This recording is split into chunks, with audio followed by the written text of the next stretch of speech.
Hey guys, तो मैं आपके लिए लेके आया हूँ शाक्य कास्ट की हिस्ट्री, जिसको जानने के लिए आपको सबसे पहले शाक्याओं की वंशावली जाननी पड़ेगी। तो दोस्तों, शाक्य कौन है, ये कहाँ से आए थे, शाक्य वंश कब अस्तित्व में आया, यानी इस वंश की शुरुआत कहाँ से होती है, यह सब जानने के लिए इस वंश की वंशावली को समझना बहुत ही आवश्यक है।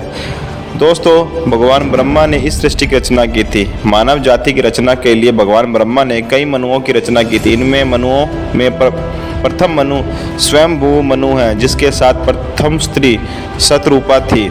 स्वयंभू मनु के कुल में आगे चलकर 14 मनु हुए, जिनमें से एक थे वैवस्वत मनु। वर्तमान में जो मनवंतर चल रहा है उसके प्रथम पुरुष वैवस्वत मनु है।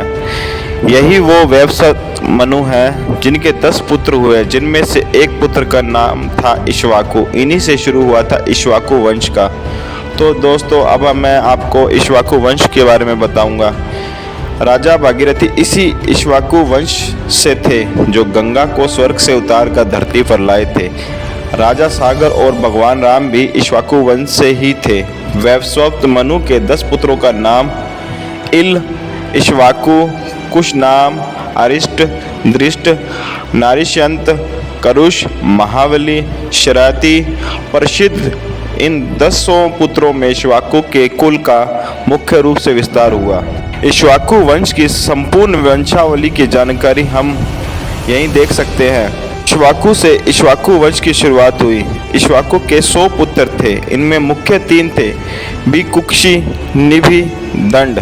इसमें बिकुक्षी का वंश आगे बढ़ा और आगे चलकर इसी वंश के युवनाक, अश्व, मदांता चक्रवर्ती हुए। मंधांता वंश प्रारंभ हुआ।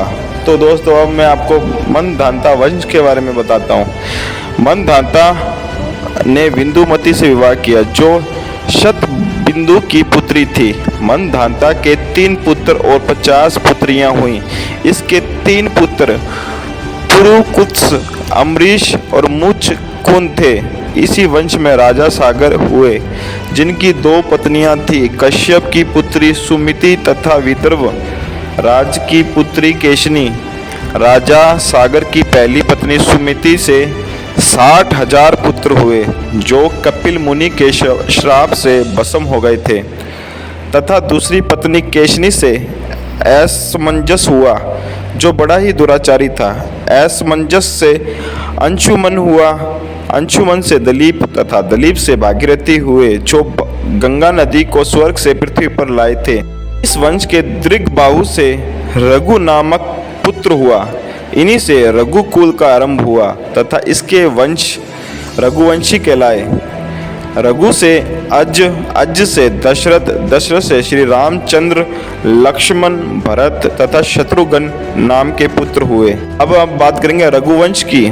श्री रामचंद्र के कुश और लव, लक्ष्मण के अंगद और चंद्रकेत, और भरत से तक्षत और पुष्कल तथा शत्रुघ्न से सुबाहु और सूरसेन नामक पुत्र हुए।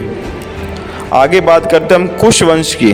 श्री रामचंद्र के पुत्र से कुश वंश का आरंभ हुआ। कुश से अतिथि, अतिथि से निषेध, निषेध से अनल, अनल से नभ तथा इस श्रृंखला में बृहद्विल, दिवाकर, बृहद्विक्ष, भानुरथ, बृहदार्ज, धर्मी और कृतंजय हुए, तथा कृतंजय से रणनंजय, रणनंजय से संजय और संजय से शाक्य हुए। तो आगे बात करते हैं शाक्य वंश की। इस प्रकार शाक्य से शाक्य वंश का आरंभ हुआ। शाक्य से ही शाक्य वंश अस्तित्व में आया। इक्ष्वाकु वंश की ही शाक्य है। इस प्रकार शाक्य वंश इक्ष्वाकु कुल से भी हैं, रघुकुल से भी हैं तथा कुश कुल से भी हैं। शाक्य वंश में आगे चलकर राजा शुतोधन हुए। शुतोधन से सिद्धार्थ हुए। सिद्धार्थ ने बौद्ध धर्म की स्थापना की और दुनिया को सत्य और अहिंसा और परोपकार की राह दिखाई। शाक्यों का नरसंहार। दोस्तों, इसमें शाक्यों के नरसंहार के बारे में नहीं बात करेंगे, क्योंकि नरसंहार की बात करेंगे तो टॉपिक कुछ ज़्यादा बड़ा हो जाएगा। तो हम नरसंहार की बात अगली वीडियो में करेंगे। शाक्य वंश की शाखा, इसके बारे में बात करते हैं। दोस्तों, इस नरसंहार के पश्चात जो थोड़े बच्चे शाक्य थे, वह कपिल वस्तु की उत्तरी उत्तर में स्थित पहाड़ियों में छुपकर रहने लगे। कपिलवस्तु ये नेपाल में है।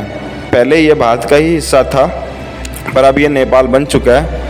तत्पश्चात वे बिहार में भाग आए और गंगा के मैदानी भागों में पीपलिविन नामक स्थान पर रहने लगे और कालांतर में यह जीवन यापन के लिए सब्जी उगाने, फूलों की खेती करने और बाग उगाने के कार्य करने लगे।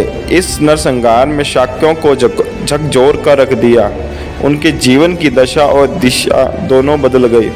दुर्भाग्य यह रहा कि शाक्य वंश के लोग बिखर गए और अलग अलग स्थानों पर रहने के कारण यह वंश कई उपजातियों व शाखाओं में बंट गया, जैसे मौर्य, कुशवाहा और मैतो इत्यादि।